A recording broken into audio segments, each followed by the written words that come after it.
What's up, everyone? It's your boy Nas Racing 97, aka Nathan Stapleton, and welcome everyone to Charlotte Motor Speedway in Concord, North Carolina, as we are set to go for the 10th race on the season, with 2 races to go in the regular season for season 4. It is the Circle B Diecast tournament at Charlotte Motor Speedway. Welcome everyone to Charlotte. I'm Nas Racing 97, aka Nathan Stapleton, and I'm not alone for this tonight. I'm joined by Boston, Minik, and Boston. Welcome to Charlotte right before Memorial Day weekend. Thank you for having me, Nathan. This is a treat to be in the booth for the part-time qualifying race, and for here. This is cool. Charlotte. Like I said in the qualifying race, this is NASCAR. This is literally NASCAR City. Everything that you'll ever find right here in Charlotte. That's what I love about this city. It has everything that you'll ever need if you intend on living just on NASCAR. For sure, and they also got a pretty good racetrack as well, a good mile and a half, continuing the mile and a half swing. We've had a lot of swings in the regular season. The West Coast swing, a short track, two-step, and now on the mile and a half swing. Last time out at Darlington, then caution free. 2 weeks ago was Kansas. We saw what happened there, 3 cautions and a flip. And then Texas had some pretty good racing and 2 cautions. So, have to see if what happens here. What do you think we will see here at Charlotte Motor Speedway? Well, if anything, told us from the qualifying race and from my previous race being up at the booth in Vegas, we might see some strategy play out. We might see some of that middle lane, bottom lane, sorting out, drivers trying to figure out which lane is going to work there at the beginning, and then when they find their groove and start to run away, then it's time for pit stops, and then that's where that strategy starts to get into play. So I think it's going to be very interesting to see what will play out here. It's very unpredictable. I can never tell what's going to happen. It's just very, very unpredictable. Yeah, for sure. It's always unpredictable, and that's what this season has told us. We've had some caution-free races, some wet fest races. We've seen 3 races come down to fuel mileage to the end. So really unpredictable season, and we are looking forward to this one here at Charlotte for race number 10. Here's how the points look entering race number 10 on the season. Torrance Stout is still the point leader, but it is still a duel between himself and Clinton Buchanan. 12 points is the difference. Tristan Wakefield starting to get some momentum. Now he is third in points, 44 points back. Chad Gronkowski, rush off of that Kansas win a couple of weeks ago, is in fourth, 48 points back. Lance Vestrini is in fifth, 53 points back. Kind of quietly out of nowhere up there in points. We'll put the Jr. back up in sixth, 60 points back. And Abel in seventh, 65 points back. Zachary Fitzwater gains some momentum now, eighth in points, 67 points back. Nathan Baer, the defending champion, ninth, 68 points back. And then Elijah Glenn only 1 point in as of now in 10th, 75 points back off of the leader. And then Dale Kimmel 11th, 76 points back. Bright 77, Garcia 77, Collins 87, Collins 87, Davis 88, Hernandez, Sean, and Rinsoff back 90. And then rounds out the top 20 is Benny Moore with 92 points behind the leader. And then looking at the race to the chase standings, I feel like at this point with 2 races to go, Stout and Buchanan are pretty comfortable in making it into the chase. They've been the 2 most consistent drivers all season long. Stout plus 76, Buchanan plus 64, Wakefield plus 32. He could clinch a spot if he has a good enough one here tonight. Chad Gronkowski plus 28. He could also clinch a spot if he gets a good enough one, but he would really need a really good one. Lance Jr. out of nowhere, having a good stretch of races, plus 23. Crown Jr. plus 16. And Abel plus 11. Fitzwater only plus 9. Baylor only plus 8. And Gordon only 1 point above the cutoff line. Hamill 1 point out. But with that Texas win, he has the first wild card. Bright and Garcia 2 points back. Collins and Cologne minus 12. Matt Davis minus 13, but he has wild card number 2 with that Martinsville win. And then Hernandez, Sean, and Rinsoff all minus 15, and Ben Moore minus 17. So, still, this has been the case all season long. It is very, very tight in points, and it's going to be an interesting one here at Charlotte Motor Speedway. it will be his first start on the season in this 45 spot. Dylan Matthews is on the pole. This 45 spot's been that fast all season long, and now on the pole in his first start on the season. Alongside him is Elijah Gordon in the number 1. Trey Smith has been strong all season, but not on the finish that he's probably deserved. And then Josh Manson in row number 2. Row number 3 is Lance Smith Jr. and Bradley Weem. Row number 4 is part-time Will Parrish and the Little Springs winner of Quentin Moore. And right out the top 10 is Zachary Fitzwater, carrying his good momentum in to this one. And Owen Miles in the number 3, another part-time twat. Make sure that everyone is rolling off, and it looks like that is the case. Some big names starting in the rear of the field, like Baird, Gronkowski, and Crown Jr. Have to see what those drivers can do. Well, Bronson, 34 laps on tap here tonight. Who is the pit to win here at Charlotte? I'm gonna be a little. I don't know the word for this, but I'm gonna pick somebody from the back. One of the good drivers starting from the back. I'm not sure which one, but they are definitely going to make a charge to the front. It's going to happen. It's going to be exciting, and everyone is going to like it. Also, admire the paint schemes that we have out here to commemorate everybody that has ever served, everybody that has fallen to give us this freedom to go racing. Here we go. Green flag is out. The CircleBDiecast.com. 200 is green at Charlotte Motor Speedway. Let's go racing right before Memorial Day weekend.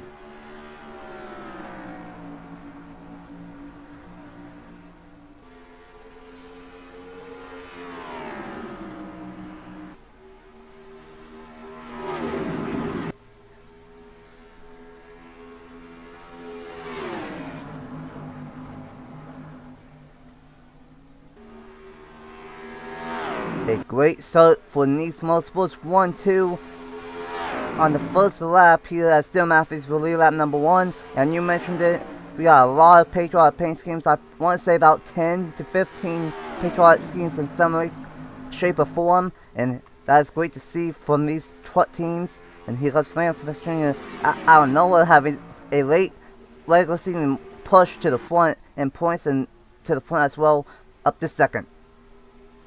I was so shocked to see in that 4th row, that's Zachary Fitzwater. He was started, 10th? And now he's, who is that, 5th? He's all the way up here. How did he make that in 2 laps? That is insane. Now I just jinxed him. Now he's back behind a 3-wide row, so... Oh, now he is the 3-wide row going into turn number 3. Sorry, Zach. I jinxed you. Oh, no. Oh, Fitzy. Well, Fitzy's the guinea pig here, as these drivers will find out 3-wide up top is not going to be the place to be all night long. Maybe the second lane, but not going to work out. They are really tight. Yeah, that's the thing. In the middle of the racetrack, especially in 3-wide, for the whatever reason at Charlotte, you get really, really tight in the middle of 3-wide, and we saw that happen right there. And battle for the race lead. The 45 of Matthews slides up, and Lance Smith Jr. battling for it right behind him. What a great one for Dylan Matthews. His first start in this 45 on the pole. In this 45, this team's been fast all season long of having multiple drives in it, but Matthews steps up, and here comes Smith Jr. to the inside. I agree. What a fantastic job that Dylan Matthews is doing. And we're going to go 3-wide. Are we going to go 3-wide? He backs out just there at the last second. But what an amazing job that the part-time entry of Matthews is doing. He's flexing his muscle on the field, being like, hey, all you full-time cars, watch this. I'm going to go on just that, as now he's going to get shuffled back to P3 as Landon Smith Jr. takes the lead going onto the backstretch. Landon Smith Jr. out front having a fantastic late regular season charge, and Bradley Weem, he's had a rough season. He's up here. Trey Smith, he's had speed, but he's not gone the results he's wanted. And Quinn Moore, he's had a terrible season, but he did win at Little Springs, and Abel up there in points, I believe 7th. He's up here as well. Fantastic stuff right now, as these guys are struggling with a little bit of a tight condition in a lot of these trucks. As, oh boy! I was just looking down at my notes for a second, and then I saw this. This is insane. I was gonna say that the six car or the six truck rather of Will Parrish and Matthews in the 45, they are falling back, but there is that opening there at the back of this train that they can probably latch onto and see if they can redo all of the efforts. Man, oh man, that was very, very close with Troy Smith and Quinn Moore. Two drivers that have up and down seasons, mostly down, but they've had speed almost turning each other a couple of laps to go. I feel like this is a good time to say as things are maybe calming down a little bit. It's about 21 to 23 laps on field here tonight. One amount of pit stops if this thing stays green all the way through. And here comes Bradley Weem to the inside. He's at a tail season in his front wheel motorsports machine, but he's going to go to the race lead in turns 1 and 2.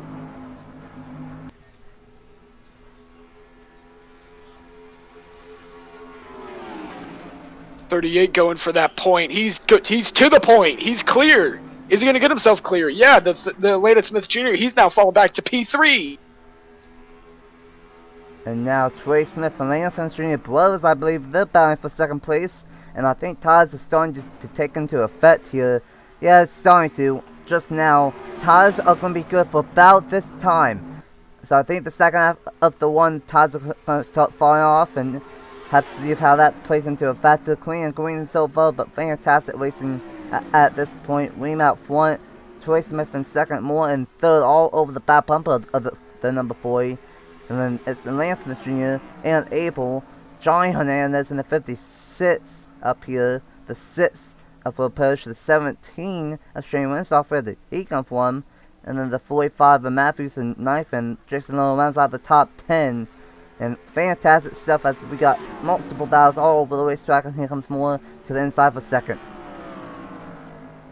I was about to say, like, this train, this very nice train that we had going, it could have broke at any second, and it did. And now they're all over the place again. We might have a fast truck, and he does. He has the fastest lap here tonight so far. So if anyone wants to catch up with Bradley Weem, you better try the hardest, because Weem has the fastest lap, and he might have the fastest truck here tonight. Has really tight stuff right there between the 56 and the 4. Fantastic stuff, and we're only on that number 12 for 34 here in the Circle B Diecast 200, as Moore trying to chase down the fast 38 of Bradley Weem.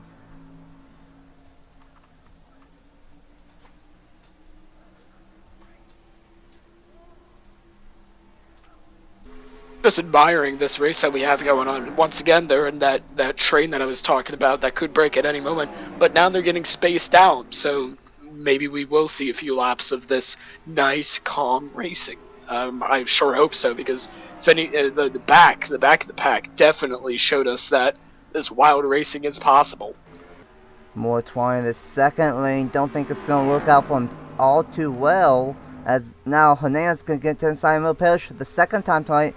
Pete to the inside down the fast switch. I think Parrish really wants to make it 3 wide at some point in this race, but couldn't quite do it right there. Troy Smith to the inside of Aaron Abel for the 6th spot right there.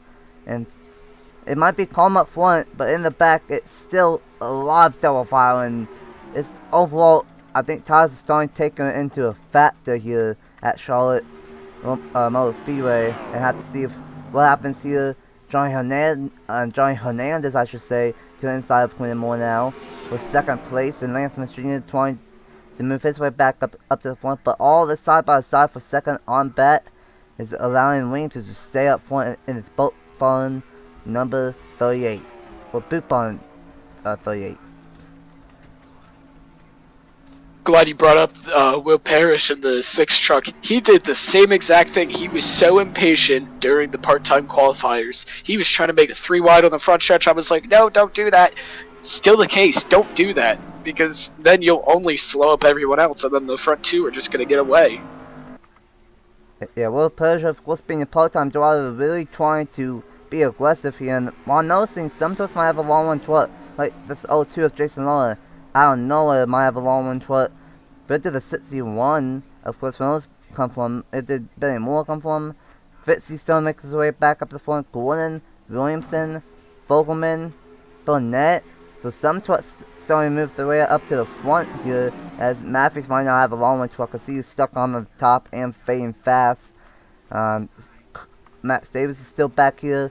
Quantum Jr., Baylor, Stout, the point leader, is still deep in the field. Bright, Wakefield, third in points, is still deep in the field. Watson, he's had a bad season, the C1 champion. Garcia's back here. Chuck Gronkowski's still in the bat. So, interesting stuff here as we are about 3, 4, 5 laps away from pit stops. And Lona is definitely moving his way up through the field now inside the top 5. I'm going to bring this up as fast as I can before the pit stops begin. But oh, excuse me. Fitzwater back to, I'm talking about the chase standings. Fitzwater to Juan Garcia in the 88 all have a chance to swap positions in this race if something goes even the slightest wrong. Because they are all within 10 points of each other. That's how close that this cutoff race is. That's why Elijah Gordon definitely needs a good race here before the chase. He cannot take any chances and miss out on the chase just like he did at Pocono in the Cup race. So all of these drivers definitely need a good race, which is why all of the drivers that need those good points and just an all-out good result to show the drivers, other drivers, that they're competitive. Just to flex muscle. That's pretty much it, and just to stay competitive. Yeah, for sure. Gordon does not want to repeat what happened in the JBL Cup Series regular season finale, be around the cutoff line and have a shot and be in at the time, but then get involved in something out of his own doing and take him out of the chase, as they are 3 wide back here. Crazy stuff, and we should be in the range of potentially having pit stops at any given moment here at Charlotte. The 40. Oh, 40 almost got up into the wall. Yeah, almost got pushed up into the wall. My bad there, Nathan. Crazy stuff right here, and almost pit stops here should be in the next lap or two for these truckers, as we're on lap 22 of 34. 56 definitely made a really good push. He is on the back bumper. He's almost to the back bumper. A patriotic scheme is almost to the back bumper of Bradley Reed. He could have challenged, but not anymore. As now pit stops begin. Let's see what this will entail. Oh, that was. Oh no, Eli Boyd for late pit wall entry. Right to the back. Oh no. And he did the electric slide into his pit stop after missing it by a mile. Oh my goodness. That's going to Eli Blythe's one here tonight. I believe he was up there in the point standings, missed pit road, and that's going to ruin his chances here tonight at Charlotte. Now the 56, and everyone should now come into pit stops. Contact is being made. They are getting squeezed all wide. They are 4 wide. Oh my goodness, there's a car sideways. That's the 66 truck. That is Trinity Ida, who was sideways, now getting back going. But that definitely got in the way of Logan Williams. Everybody trying to navigate their way through the calamity that is Charlotte Motor Speedway Pit Road. Who gets out in front? That was chaos. Charlotte is one of the most toughest pit roads to get to, and honestly, very smart strategy from Chris Reynolds, Quentin Buchanan, and Sean for realizing, hey, let's just stay out one more lap and only have to deal with 3 trucks on pit road instead of most of the field. Very chaotic stuff, 4 wide entering pit road. I think I saw the purple Yahoo truck of Matthew Burnett go all the way to the inside wall, so they were easily 4 and 5 wide entering pit road. And unfortunately, some trucks got the worst ends of that, like Eli Bright entering Aya, the most recent one at Darlington after stealing that one of the pit stops. And we have to see what happens here. There's the 56 of Johnny Hernandez. And I think, yeah, here we go. The bad stop for Wakefield. And right there is going to be the battle for the race lead. Hernandez and Benny Moore, I don't know, up front. And Ream lost 4 or 5 spots. Hernandez definitely got to watch his rearview mirror, because here comes the 02, Jason Lona, the rookie in the 02 truck. He's trying to navigate his way through the trucks that just got out of pit road on the back stretch. But he is a fast driver here tonight. He is definitely going to make his way up before this thing is said and done. Just a matter of does he have enough time? Does he have enough time? I think he does. He made his way up so far before the pit stops began. I think it's possible. Yeah, for sure. We saw before pit stops that the O2 was that flying out of nowhere, and now trying to make the way up to the field. Weem, I still think, has a fast truck. He'll have to see if he can make his way from 5th place and back up to the front. That's battle for the race lead. Here comes Moore to the inside of Hernandez. Moore, I don't know where he came from, but he's bound for the race lead here, and side by side with less than 10 laps to go. Top 10 after pit stops is Moore, Hernandez, Abel in 3rd, Lona, Weem, Reynolds, Nathan bailed out of it inside the top 10, continuing his consistent championship defending season in 7th. Sam Oscar the part-time tour in 8th. Runs off in 9th, and Quentin Moore mounts out the top 10 with less than 10 laps to go. And I don't think these two have done yet, but they have to watch out for Weem. He was in 5th, now he's up to 3rd, and he's absolutely flying here. I thought the O2 Oh no! Oh, the leader blows up! He blows up on the backstretch, and he peels it down to the apron. The leader at the time blows up while leading down the backstretch with he was almost home free. Oh my goodness. Oh my goodness, I don't know if I've ever seen that before. And Blake coming out of pit probably with a unsafe pit entry, got a lap penalty for that. But oh my goodness, tough way for Benny Moore in the lead. And it's nice gonna be done just like that. And now Bradley might have this win in the bag, because that held up Johnny Hernandez, who was right behind them, and everyone else. The 02, the 4, and the 61 all got held up. And now Weem, the fast truck here, might be able to get this win easily with 5 laps to go. I'm petrified. Oh my, that's heartbreaking. My heart is racing. I am so, wow. I've never seen that happen either. I don't know what to say about that. Hernandez now falling back. This is not what he wanted to see at all. Everything that he had ahead of him is now crumbling apart. If he had gotten around Benny Moore successfully, he would have had the win. But because he got held up, that is it. He will probably not catch up.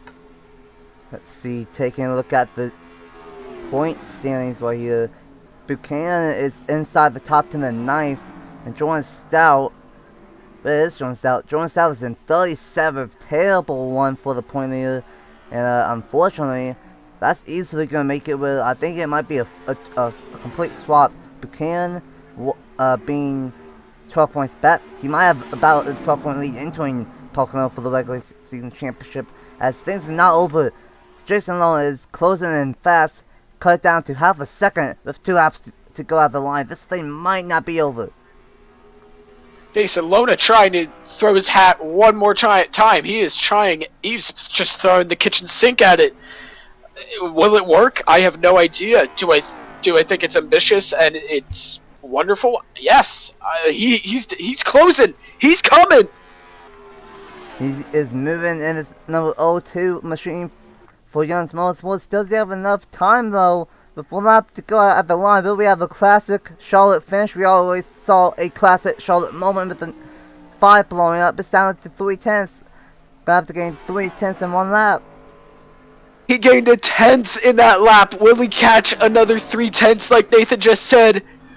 Bradley Ream almost home free, but he has a rear view mirror full of the O2 truck. Will it be enough? Going into turn 3. Gonna send it into 3 and 4, maybe just 1 more lap. Lona would have had a shot. Will be. But Bradley Ream, fast truck here tonight, will win the Circle B Diecast 200 at Charlotte. What a race. It was caution free, but it had a lot of drama. My goodness. Man, oh man, Bradley Ream, fast truck here, gets the job done, and that is exactly what that team wanted. I don't think he's going to make the chase, because he's very deep in the point standings entering this race, and he's had a up and down, and not really up, he's had a down season, I'm just going to be honest with you, and definitely a great moment for Ream, getting the job done fast truck here. It would have been very interesting though. What would happen if Moore did not blow up? Would Moore and Hernandez be able to hold off Ream?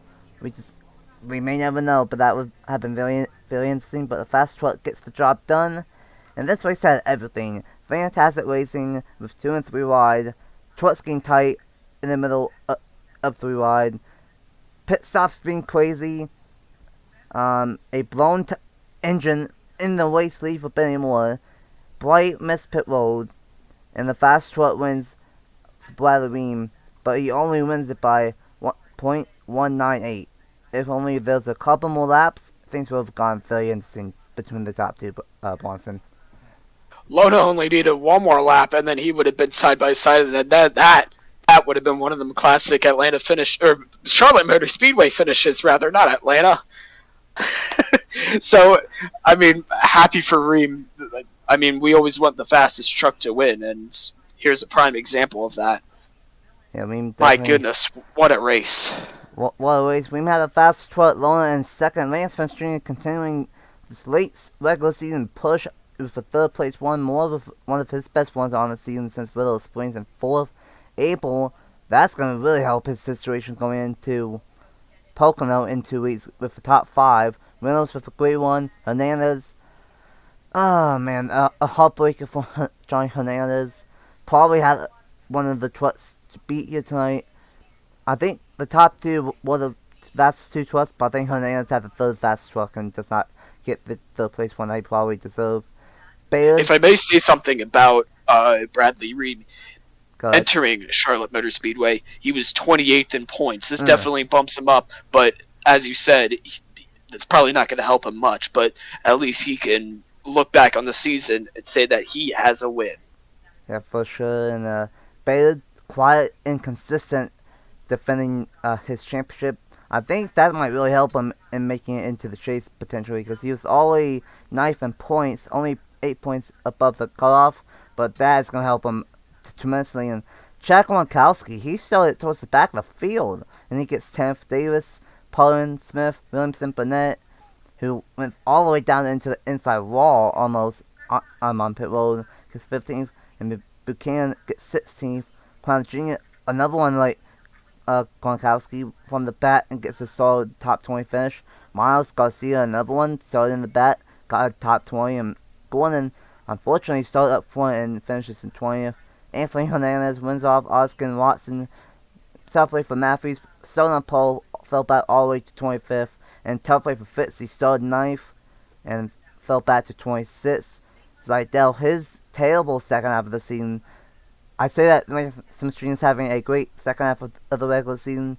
Zidell's having a terrible second half of the regular season. Another poor result. And then Fogelman, Parrish, Sean, Delano, Collins, Ida got half spun on pit road. Celebrate for Ida fresh off of the Darlington win. Williams and Stephen Collins, we didn't really see much of them tonight, unfortunately. Dale Campbell, the Texas showed no speed whatsoever. Trenton Wakefield, unfortunately, had a rough night. And Jordan Stout, 38th. Very uncharacteristic for the point leader. And look at all those big names right there. Colin, very fast all season. Dale Campbell, Texas winner. Trenton Wakefield, very fast all season. And the point leader, Jordan Stout, all 35th, 36th, 37th, and 38th. And then Bright, 5 laps down. I don't know if he had something else go wrong in that number 42 machine, because he shouldn't have been 5 laps down. But maybe that's just what happened when he got a lap penalty. I don't know. But maybe he had to give it damage. I'm not entirely sure. And then Benny Moore, the only one out from the race lead through a gearbox. Tough way for Benny Moore. What a race. Caution free, but a lot of drama. What's your final thoughts here at Charlotte for the Circle B Diecast 200? I wanted to point out how second place got rammed in the rear by Eli Bright on a pit road when he was making his great escape onto pit road after missing it by so long. And Jason Lona, despite that, finished second and was chasing down Bradley Ream. Now for the points leader, I believe Buchanan has definitely gotten some ground on Jordan Stout. Jordan Stout had an abysmal race. Buchanan, see where he finished. 16th. Yeah, much better than Jordan Stout. So, yeah, I think ground will definitely be made. Do I think he passes him in the points lead? No, but I think this definitely helps him in that pursuit. Yeah, for sure. Stout. One more thing to add, just a lovely race that we had. I mean, it had everything, despite a caution, which usually races don't really need cautions. This race literally proved that we can have an entertaining race despite not having any kind of caution whatsoever. You know, it doesn't need to be a wreckfest to be a good race. Yeah, for sure. We saw everything but a caution, to be honest here. Pit road drama, half spin, Eli Blight missing pit road, great battles on the racetrack, a blown engine from the race leader, and then a late race charge at the end, but Wing gets the job done. Huge thanks to Bronson Man for joining me up in the booth. I believe he'll be up here at Pocono as well, and some races in the chase, so it's gonna be fun. And in 2 weeks' time at Pocono, as the tradition continues, I guess, yeah, now the tradition for Pocono being the regular season finale, it is Pocono, and that's going to be a fun one for sure. Absolutely. We will cut the field down from 36 full-time drivers down to only 10, plus 2 wildcards to 12, and then 7 races will determine the Season 4 Powerade Truck Series champion. I'm going to get out of here. As of this recording, I'm at Indianapolis Motor Speedway for the Indianapolis 500 and all the festivities, so I'm gonna get out of here. Of course, you guys will always see this while I'm probably at the track, but huge thanks to Bronson for joining me up here in the booth.